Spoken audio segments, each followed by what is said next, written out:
Yippee-ki-yay, motherfuckers. Now that I've utterly destroyed my own integrity by starting a Christmas-related video with a reference to Die Hard, let's talk about that for a moment. The whole reason that Die Hard is a Christmas movie thing started to begin with was entirely because it just so happens to be set on Christmas, right? I'm not here to tell you whether it is or isn't a Christmas movie, and the plot sure as hell isn't about Christmas. But coincidentally, or otherwise, it does share similarities with a lot of tropes of Christmas movies, like how greed is the worst thing ever, or how important family is. With the movie starting in part with McClane trying to reconnect with his estranged wife and kids. On top of that, the Christmas theming and imagery is often used to contrast the series' tone of everything that's going on. And Gruber's plan wholly takes advantage of the date. At the very least, I would consider it an unconventional Christmas movie. The other day I was chatting with some friends and it kind of dawned on me that there's a lot of games like that too. So today I decided to compile a bunch of these unconventional Christmas games and try to explain how they use the holiday time and Christmas theming. Though of course this does unfortunately mean that I might occasionally veer into spoiler territory. I'll try to keep that to a minimum, but if you want to be on the safe side, just skip the segment of whatever game using the timestamp in the description. And before you ask, no, Die Hard games don't count, and neither do games like Hitman, which just so happen to have a Christmas level.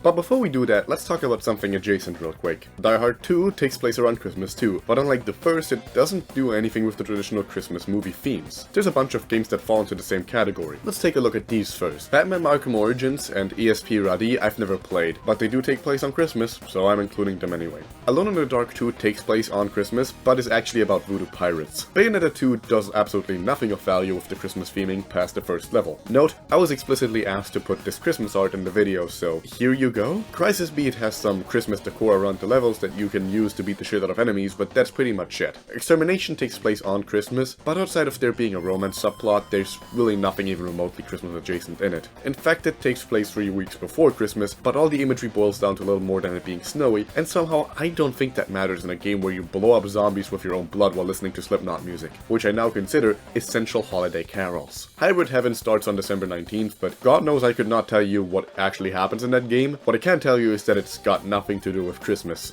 I think. There's also Mizurna Falls, which takes place on the last week of the year, and it's basically what if Twin Peaks was set in December, but it doesn't do much with the Christmas theming either. And last for the list is Metal Gear 2 Solid Snake, which also just so happens to take place on Christmas, though the only similarity to the holiday is the fact that there's an old guy with a white beard. That's it for the Die Hard 2 lights, as I'll call them, at least the ones that I could think of. Now for the main part of the video. Surprisingly enough, it's split up perfectly, so I decided to group them into 3 categories, starting with Prison bitch. The first game I want to talk about in this category is Shenmue. The game takes place throughout pretty much the entirety of December. Now apparently you can actually stretch out a playthrough all the way until the end of April, where you get a bad ending, but I've genuinely never met a single person who took longer than mid-January at the latest to finish the game, so I'd say it counts. Narratively, this game covers all of the major tropes. Family is a major part of the game, and Ryo's entire motivation for the whole series is to avenge his father's death. For all we learn of Lan Di, the main villain, in this game specifically, his actions are in part motivated by greed and his goal to get the Dragon Mirror. And romance is covered by Ryo's relationship with Nozomi, though it ultimately doesn't end up having a neat and tidy resolution. When it comes to the Christmas movie vibe, this game is impeccable. Taking place in a small town, everyone basically knows everyone. The cold atmosphere and the occasional snow emphasize the season. The later it gets in the month, the more you see environments change and Christmas decor littering the town. Plus, you can run into Santa, who will repeatedly try to get Ryo to hit up some bars. Unfortunately, he is too young to drink, but it's okay.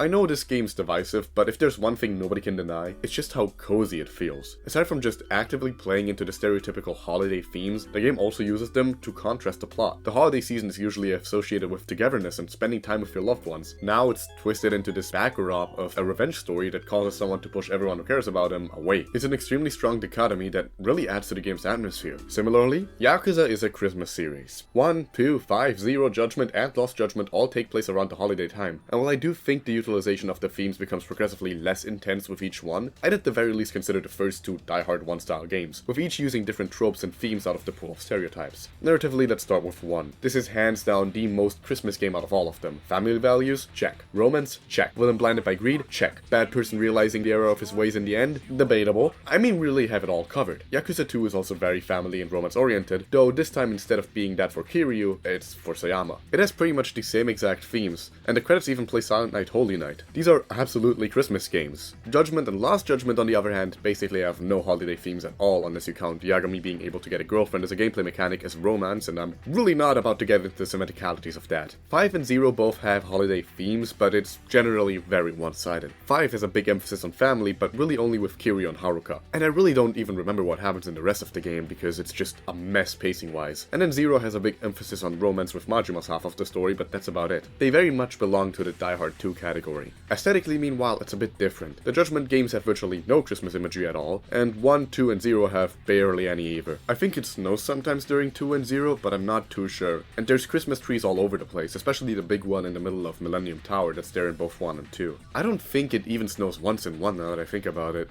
5, on the other hand, has a surprising amount of snow and trees everywhere. Sajima's chapter is basically one big Winter Wonderland adventure despite being pretty terrible. And then of course you have the Christmas night raid, which takes you across a big plaza full of holiday decor everywhere.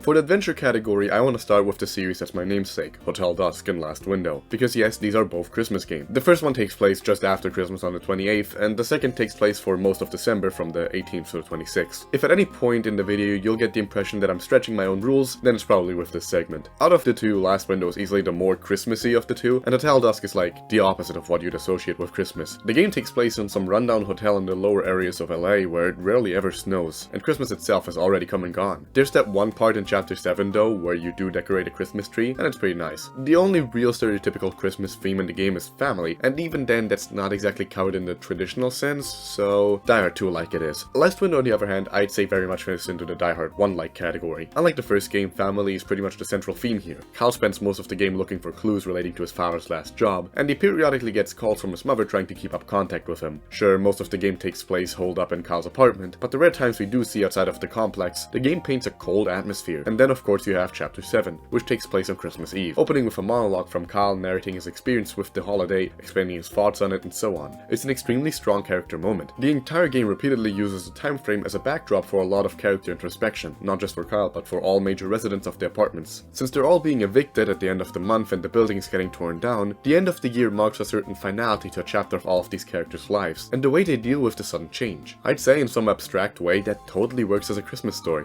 I was really unsure whether I should include Ace Attorney 1 or not, since it's technically just one level, but I decided to include it anyway for two reasons. Firstly, the entire game is building up towards this case, and secondly, Ace Attorney cases that aren't explicitly two-parters are all pretty much entirely self-contained stories. Obviously I'm talking about Turnabout Goodbyes, the original final case of the game, with its major events taking place entirely around Christmas days. For the unaware, that's where the iconic almost Christmas means it wasn't Christmas image comes from. Once again, we have a very clear family-focused holiday story going on, that also doesn't actually have the protagonist at its center. Instead it's Edgeworth, with the case revolving heavily around him, his relationship with his stepdad, and the death of his biological one. Unlike all the other examples on this list that use the setting in order to enhance its tone or mood, this one instead uses it for an honestly really clever twist that I really don't want to give away. So I'm gonna move on to the last adventure game on the list. I'm probably never going to have another opportunity to talk about Snatcher, so you know what, let me have this. I feel like all I'd have to do for this segment is just show you a picture of Napoleon and you just get it. Plus that Sega CD remix of Jingle Bells is an all-time holiday party classic. But that's neither here nor there. So how is Hideo Kojima's Blade Runner ripoff a Christmas game exactly? Partly for the same reasons as the first Die Hard, really. Gillian is desperately trying to reconnect with his estranged wife Janie, and will repeatedly call her throughout the game, with Gillian constantly trying to make small talk or otherwise get on her good side. This guy's a hopeless romantic through and through, and often when talking to her you tend to forget what you're supposed to be doing. There's also a heavy family value theming going on in the endgame, but the game itself is barely 3 hours long and saying any more would be spoiling half of it.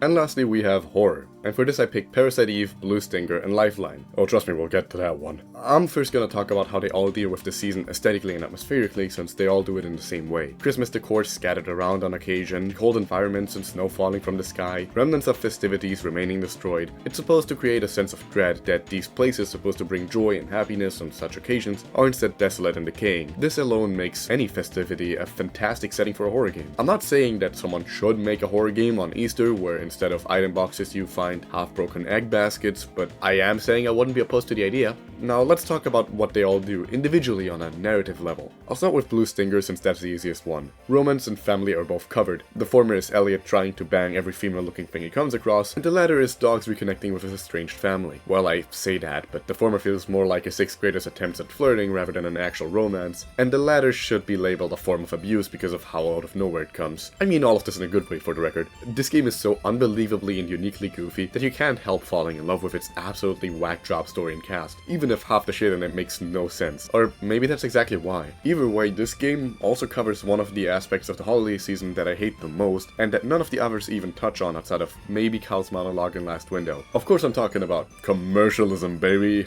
Did somebody say Christmas sale? You look like you need a new hat, and you need it now. You know, shitty Christmas songs that were tailor-made to be played in as many low-brand clothing stores as possible. You bet your ass, buddy. I mean, seriously, no other game even comes close to capturing the pure, visceral essence of what it feels like walking around the store in December. And that right there is the true horror of this game. To get back on track, Lifeline. If you've ever heard of this game, then probably only as that one PS2 game where you can tell the main character to kill herself with her giving you 2 completely separate responses depending on your phrasing. Kill yourself. Haha. Don't worry, there are plenty of ways for me to die in here.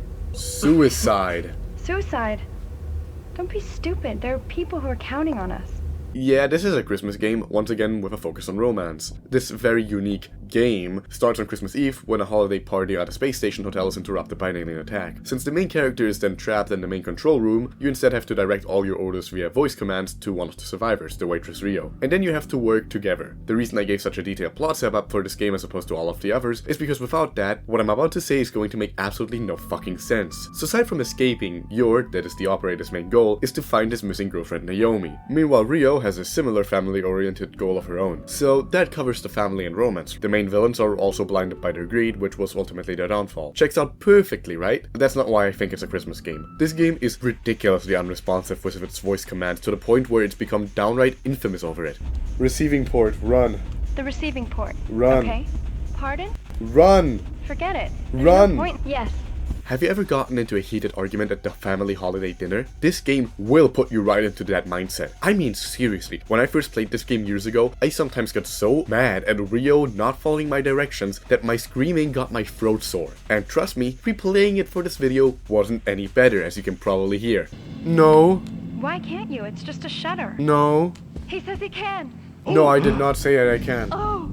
You fucking lying bitch. For better and for worse, somehow along the way, you do end up forming a very strange bond with Rio that's more intimate than any you'll ever have with any other character in a video game. Probably. Well, it's either that or it'll just remind you of that one time that one person did that one thing that really upset you that one time on Christmas. Either way, it certainly evokes the holiday season vibe in its own very perverse, twisted, disgusting, fucked up way. And last on the list is Parasite Eve. Both the original novel that the game is a sequel to, as well as the game itself, are absolutely Christmas stories. The former focusing on the romantic aspects of the holiday, being about a researcher named Toshiaki whose grief over the passing of his wife causes him to be easily manipulated by the titular Eve, abusing his love and twisting the romance elements into a grotesque and perverse parody of it that makes for an absolutely thrilling horror read, albeit one that the movie romanticizes way more. The holiday itself also plays a major role for the characters, since Toshiaki first met his wife at the Christmas party, which kind of becomes a central part of their relationship, which is especially evident later in flashbacks, as well as also making the reader question whether Kiyomi was being controlled by Eve already and just playing the long game, or if her feelings were genuine. The game, on the other hand, has a lot more of an emphasis on the familial side of things, in particular from a biological perspective.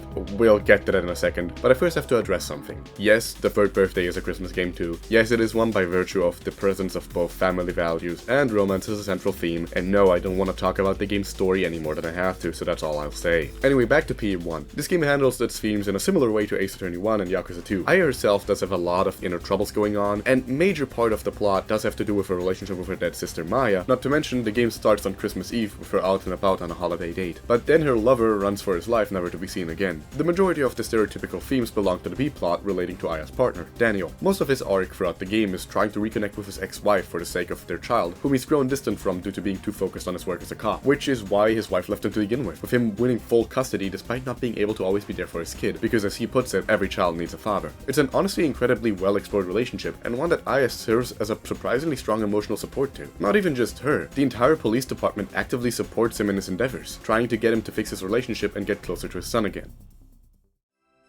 And that covers pretty much every video game set on Christmas, not explicitly about it, that I could think of, divided neatly into 2 groups. If there's anything that I missed, or if you disagree with my placement of the hit PSP classic Infected, then please do let me know. Other than that, I wish you all happy holidays, and here's hoping that you'll have a wonderful 2025. To see you off into the next farewell, have a nice excerpt of the rendition of Joy to the World as performed by Kermit the Frog, courtesy of the 3rd birthday. Cheers.